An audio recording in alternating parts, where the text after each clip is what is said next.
I saw a creature with glowing eyes. The official records say nothing about it ever happened. The declassified flight logs, the county health department ledgers, even the old weather station tapes from the Cascade foothills. They all show clear skies and a quiet autumn inn. But I was there that November night when the fog rolled down off Mount Baker and swallowed Route 530 whole.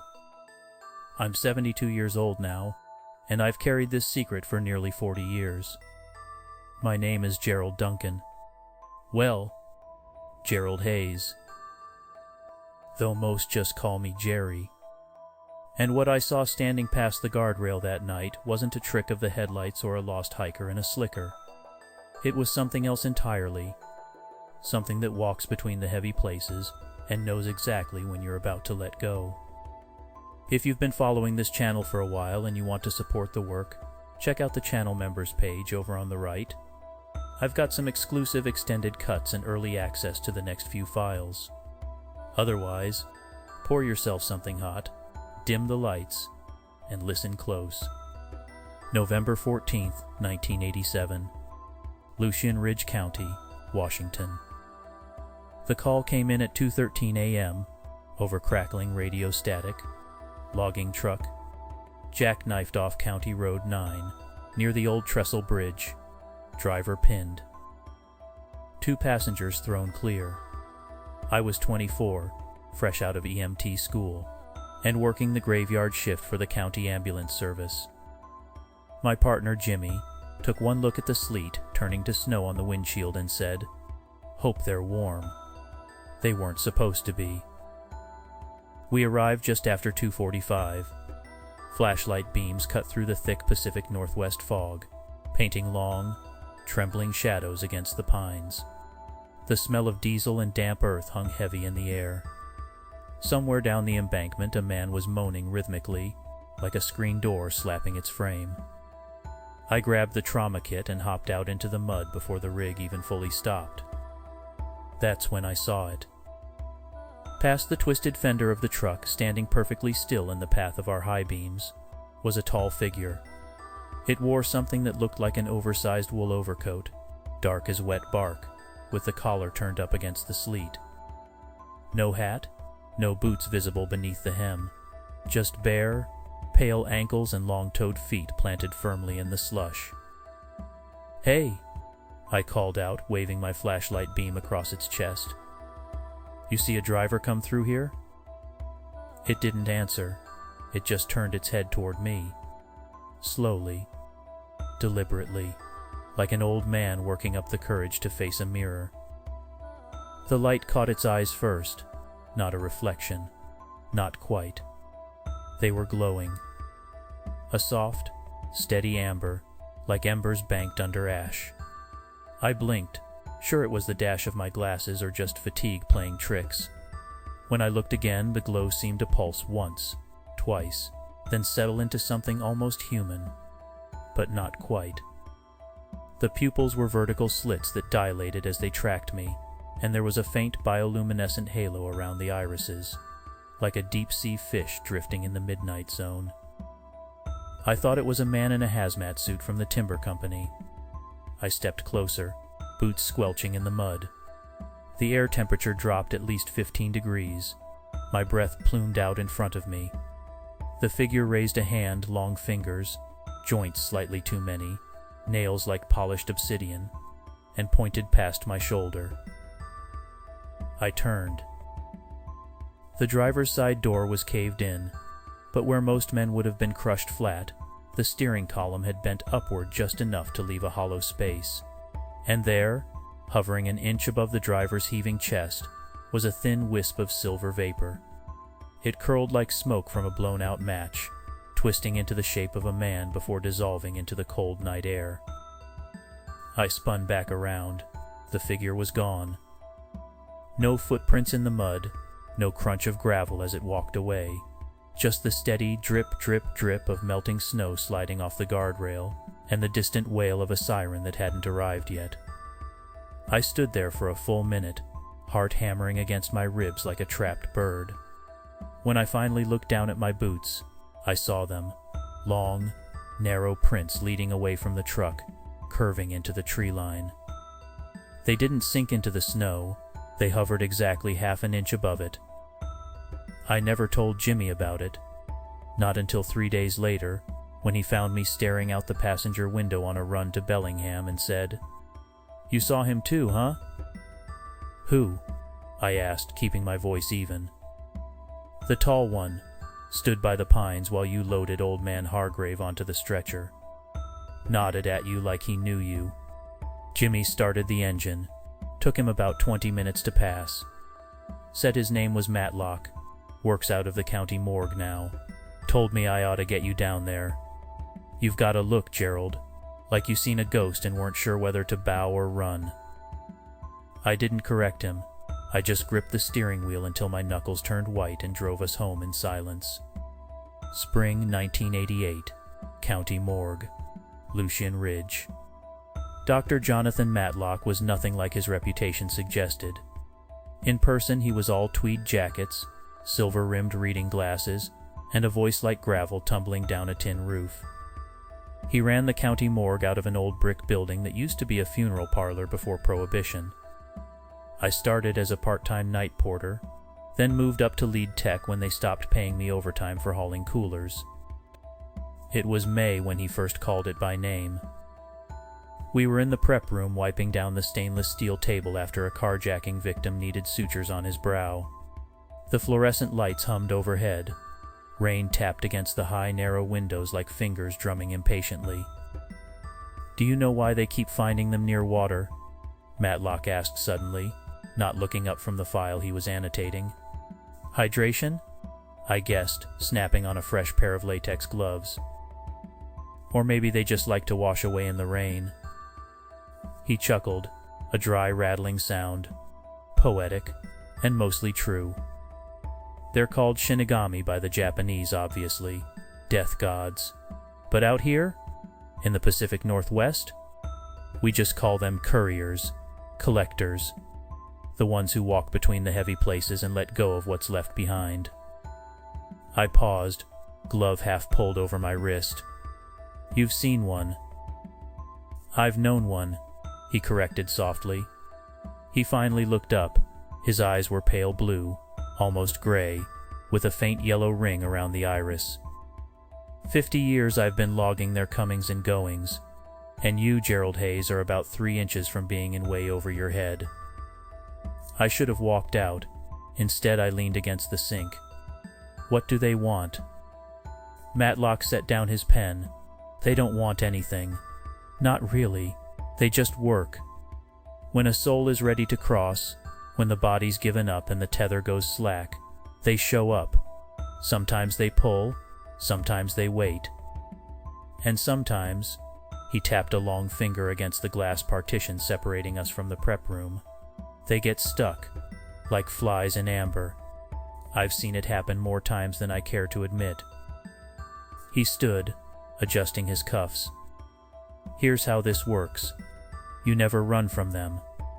You never turn your back unless you're ready to lose a limb or your mind. And you never ask their name until they offer it. Understood?" "Why not just call them by what they are?" I asked. Matlock smiled, but it didn't reach his eyes. "Because names have power, Gerald, and some things prefer to keep theirs close." That was the beginning of the arrangement. Matlock provided steady hours, a key to the back door, and access to the old rotary phone that only rang between 2 and 3 a.m. In exchange, I maintained the threshold markers around town, chalk lines on crossroads, smooth river stones placed on fence posts, dried sage bundles tucked under eaves where the damp was worst. And every few months, when the barometer dropped and the air went thick enough to taste like copper, he'd hand me a thermos of black coffee and say, "He's coming for you tonight. Don't be late." I never knew if Matlock was talking about the creature or himself. I just nodded and locked up after him. October 12th, 1994. The blizzard that wouldn't quit. By 94, I'd been with the program for 7 years.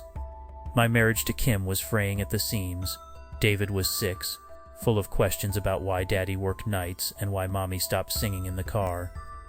I told myself it was temporary, told myself the extra money from the morgue would pay for a new roof before winter hit, told myself that if I just kept my head down and followed Matlock's rules, I'd be fine. I wasn't fine, but I was ready. The blizzard hit on a Tuesday in October. By 8 p.m. the wind was howling like a freight train derailing in slow motion. Power lines snapped like dry kind wood. At 10:47, the county hospital's backup generator sputtered and died mid-code. I was alone with Mr. Henderson when his heart stopped. Flatline. I'd just stepped into the hall to find a crash cart that wasn't there when we needed it. The hallway lights were out. Emergency exit signs bled a sickly green glow across the linoleum. I was kneeling beside him, doing compressions until someone brought a defibrillator, when the temperature in the room plummeted. Frost patterns spiderwebbed across the inside of the window. I didn't look up right away. I counted to 10. He's got time. But then I felt it, a pressure against my shoulder, like an invisible hand resting there. The air grew heavy, charged with static that made the hair on my arms stand at attention. Slowly I turned.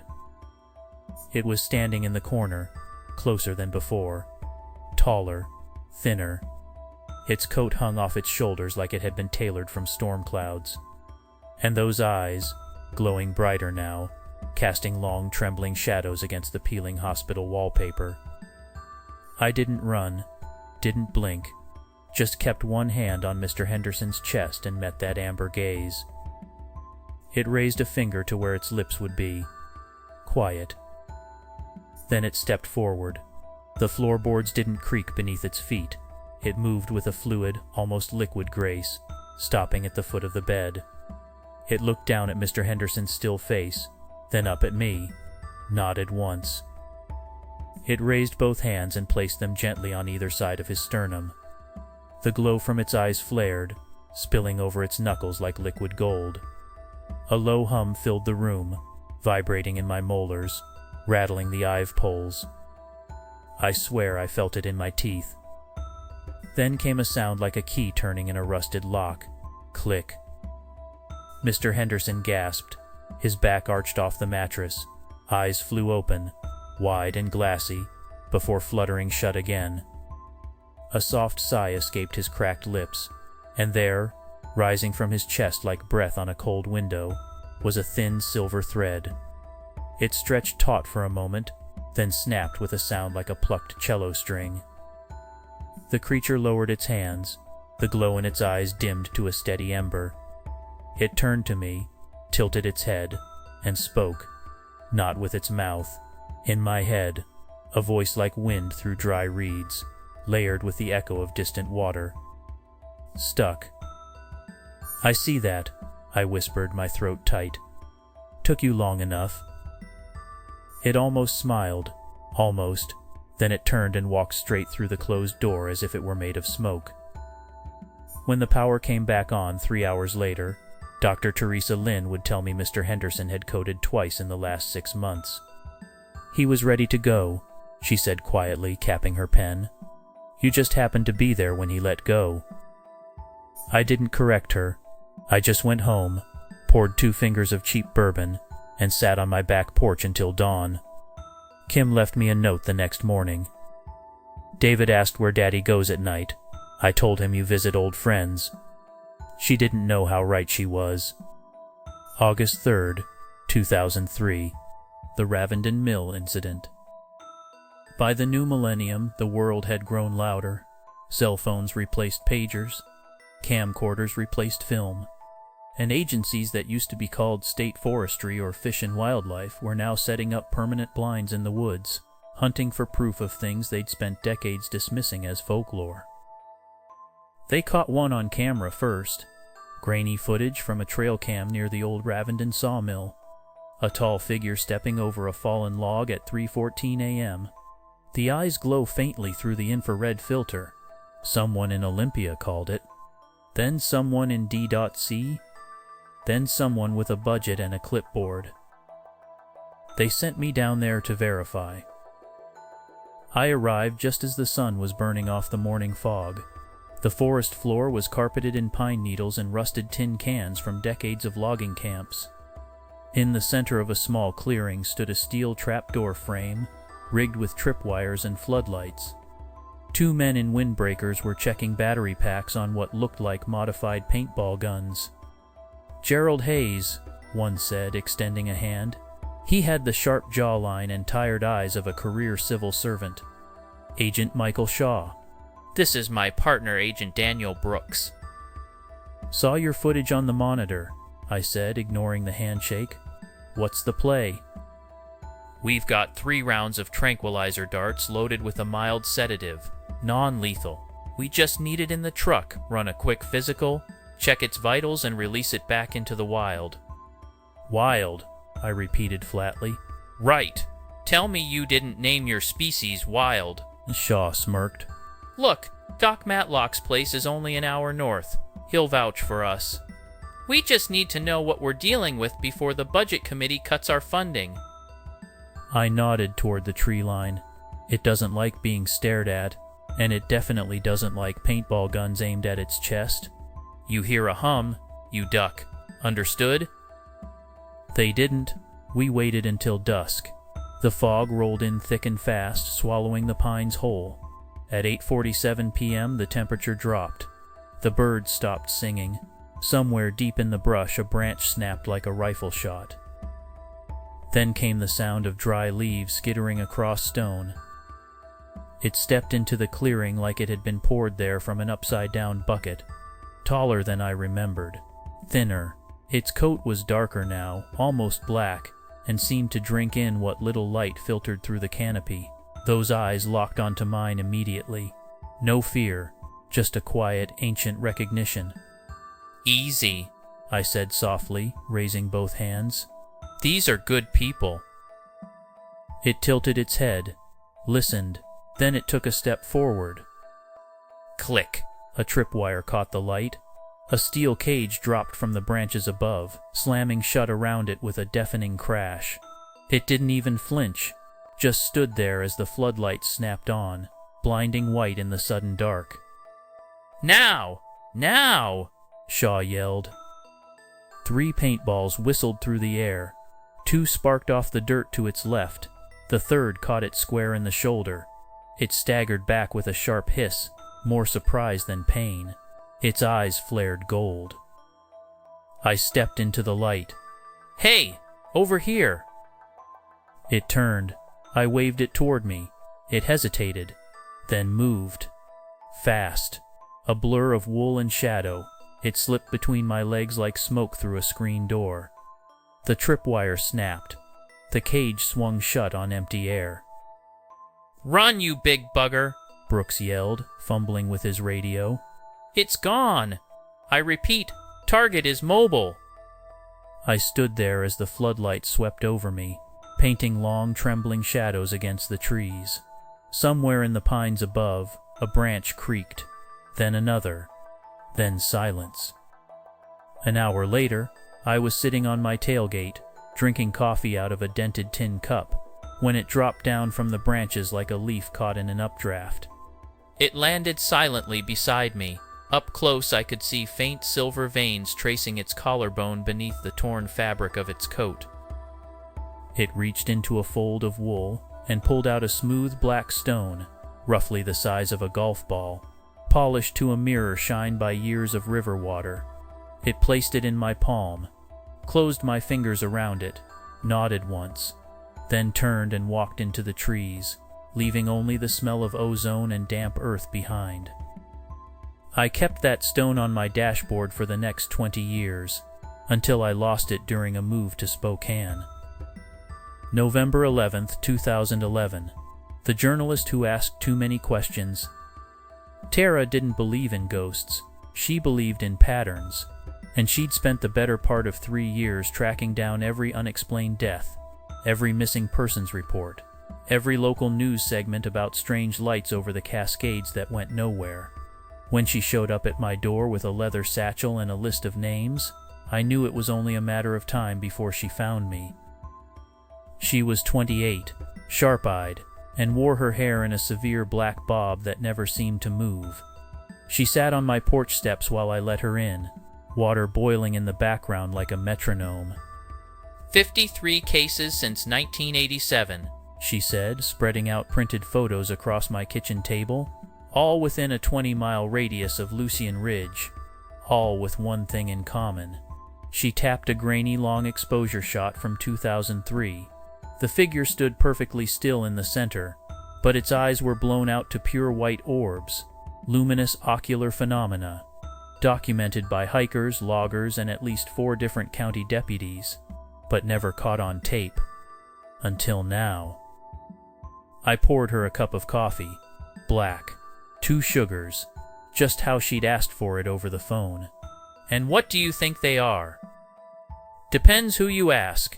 Aliens, Bigfoot's distant cousins, or maybe just really committed cosplayers with budget-led contacts. She smiled, but it didn't reach her eyes. I'm looking for a man named Gerald Hayes, former EMT night shift at the county morgue from 87 to present. Married once, divorced in 96. One son who hasn't called since Christmas 2004. I'm him, I said quietly. She went very still. You've seen one? More like it's seen me. That night she followed me home from the grocery store, not close enough to be obvious. Just a dark sedan with its headlights off, rolling parallel to my truck as I turned down County Road 9. At the old trestle bridge, I killed the engine and sat in the dark, listening to the rain drum against the roof. The passenger door opened. Cold air rushed in, then the smell of petrichor and old copper. I didn't turn around. You can come out, Tara. She stepped into the cab a second later, pulling her coat tight. Her eyes were wide, reflecting the dashboard lights like twin moons. It's real, so it seems. It left something for you, she whispered. She held out her hand. In her palm sat a smooth river stone, black as night, cold enough to burn. Found it on my passenger seat this morning. No windows down. Door locked from the inside. I reached out, took it. The cold seeped into my bones like a promise. It's been watching you? Watching us? She corrected softly. She looked out at the rain-slicked highway. Do they know we're here? Or do they just wait for us to catch up? I started the engine. The radio crackled to life, static hissing like a nest of vipers before settling into a low, steady hum. I recognized it immediately. It was the same frequency Matlock used on the old rotary phone. Same pitch, same rhythm, just slower now, weaker. I think, I said quietly, they've been waiting for us to finally start paying attention. March 14, 2015. The ledger and the long goodbye. Matlock's lungs gave out on a Tuesday in March. Terminal emphysema. Smoked 2 packs a day since he was 19. Told me once that breathing was just another form of surrender. I sat with him in the hospice room for 3 days straight. Held his hand when the morphine wore off. Listened to him rattle on about tide charts and old lovers' names. On the morning of the 14th, he pulled me close, his breath rattling in his chest like gravel in a tin can. Check! Under the floorboard, he whispered. 3rd plank from the left. Tell her. Tell Kim I kept him safe. Who? I asked, though I already knew. He smiled, just once, then closed his eyes. The monitor flatlined at 3:17 a.m. I was alone in the room when it happened, or so I thought. The air pressure dropped. The fluorescent lights flickered once, twice, then died. Emergency strips bled their sickly green glow across the linoleum floor. And there, standing in the corner like a shadow that had learned to stand upright, was him. Taller now, thinner, his coat hung off his shoulders like it was stuffed with dry leaves. Those eyes glowed steady and bright, cutting through the dark like lighthouse beams. He raised a long-fingered hand and pointed at the bed, at Matlock's still face. I stood slowly, my knees popping in the quiet room. He's ready. The creature nodded. It stepped forward, placed 2 fingers on Matlock's sternum, and pulled. A single silver thread unspooled from the chest, stretching taut for a moment before snapping with a sound like a wet rope breaking. The man's shoulders relaxed, his breathing evened out, and somewhere far away, I heard a screen door creak shut. I walked over to the window and looked out at the parking lot. Rain was falling again. Soft, steady, unrelenting. Behind me, the creature turned to leave. "Wait," I said without looking back. "What do we call you?" It paused, tilted its head, then spoke, not in my head this time, but aloud, its voice rough from disuse, like stones tumbling down a dry well. "Gerald." I turned around slowly. "That's me." A pause, a soft click, like a key turning in a rusted lock. Then it was gone. I stood there for a long time, listening to the rain wash over the pavement. When I finally left the hospice, I stopped at my truck and pulled up Matlock's old logbook from the passenger seat. The pages were yellowed with age, filled in his precise looping handwriting. At the very back, tucked into the spine, was a single sheet of lined paper. "He doesn't collect souls, Gerald. He just walks them to the door. Don't let them think you're next." I closed the book, started the engine, drove home in the dark. September 22nd, 2018. The Camellia, in January. They buried her on a Thursday. Amanda was supposed to come down from Seattle, but work kept her tied up at the hospital. She sent flowers instead. White lilies. Arrived Friday morning. I left them on the porch step and went back inside to make coffee. The creature was waiting for me in the kitchen. It stood by the window, one hand resting lightly against the glass. Rain streaked down the pan like tears. It turned slowly when I entered, water dripping from its coat onto the linoleum. Those eyes were dimmer now, fainter, like a street lamp left on in an empty parking lot. I set my bag down. "Took you long enough?" It raised a hand, pointed to the floor. Beneath the kitchen table, half hidden by a dropped dish towel, lay a single white camellia, fresh, unfaded, completely out of season. I'd seen them bloom in May, but never in January. Not here, not in Washington. I knelt and picked it up. The petals were cool to the touch, smooth as silk. I held it to my chest and closed my eyes. "Yeah," I whispered. "Me too." July 14th, 2021. The porch light. The power grid failed during a heat wave that turned the county into an oven.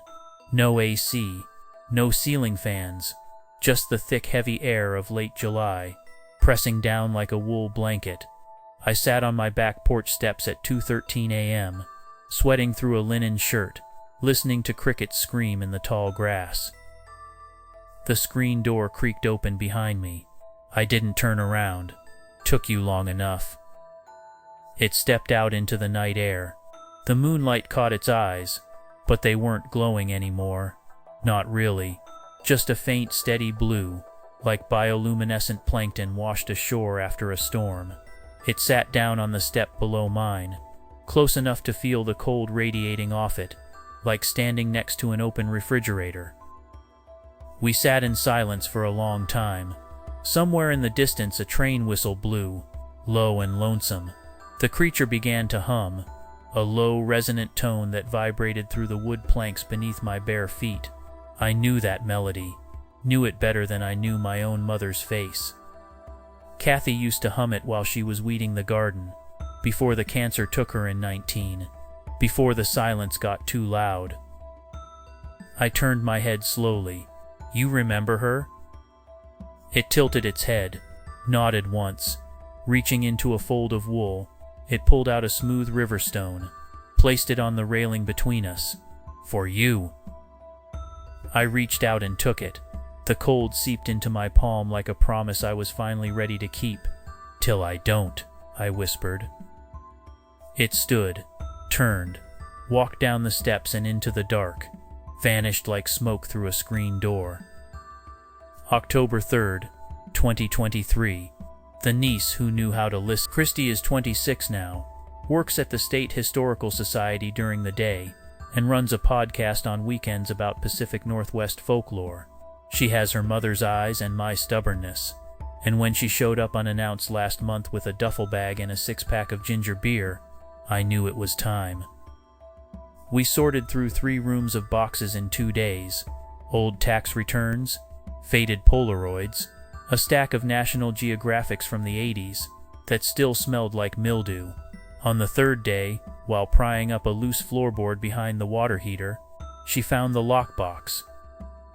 Inside, ledgers, photos, a tarnished silver pocket watch that ticked backward, and a small iron key labeled Lot 14, Section B. She held it in her palm like it was made of glass. "What is this place?" "Where I keep the things I'm not supposed to remember," I said, leaning heavily on my cane. "Your grandmother and I used to come out here when we were kids. She'd leave wildflowers by the old oak tree. Told me they were for the ones who walk between the heavy places." She looked up at me, eyes wide. "You really do work with them." I try to keep up. That night, as she was falling asleep on the pull-out couch in the den, I heard it, the faintest creak of floorboards. Then the screen door slammed shut downstairs. Footsteps. Slow, deliberate, stopping right outside the den door. I walked down the hall and pushed it open. It stood in the hallway, but something was different, smaller. Shoulders sloped forward like it was learning how to carry itself, and its eyes. They glowed a faint, steady blue instead of gold, like moonlight on still water. Christy was standing at the top of the stairs. She didn't scream, didn't drop her toothbrush, just blinked slowly. "Uncle Gerry?" she said quietly. "Is that?" "Yeah, kid," I sighed, rubbing my temples. "That's just an old friend." It bowed its head, nodded once, then stepped backward into the shadows and was gone. Present day. The keeper's few. I'm 72 now. My lungs rattle when it rains. My hands shake a little when I pour my coffee, though Christy swears it's from excitement, not age. She's moving back to town next month, taking over the old county archives building on Main Street, turning the basement into a climate-controlled vault for unverified regional phenomena. I've left her the key, and the ledger, and a note that reads, "Check the old mill, bring a flashlight, and don't look directly at its eyes if they're lit." The new one, the blue-eyed one, has been spotted near the old fire lookout tower on Mount Baker, shorter than the first, moves with a nervous energy, like it's still learning how to hold itself upright in this gravity. It leaves chalk marks on trees, numbers, dates, coordinates that line up perfectly with unmarked graves and forgotten burial plots. I don't know if they're multiplying, or waking up, or finally remembering what it means to be human. But when I sit on my back porch at night, listening to the wind move through the pines, I swear I can hear them. Not just him, them, walking the ridges, stepping over fallen logs, leaving footprints that don't quite sink into the snow. There's a woman in Montana who tends bar at a crossroads no one else can find on a map. A retired fireman in Georgia who leaves black coffee out every November 11th for a figure that stands perfectly still in the tree line. A school teacher in Oregon who swears her third-period history class goes quiet when she mentions the year 87, and 3 students raise their hands to say they saw something glow through the classroom window. We don't talk much about it. We just keep the porch lights on.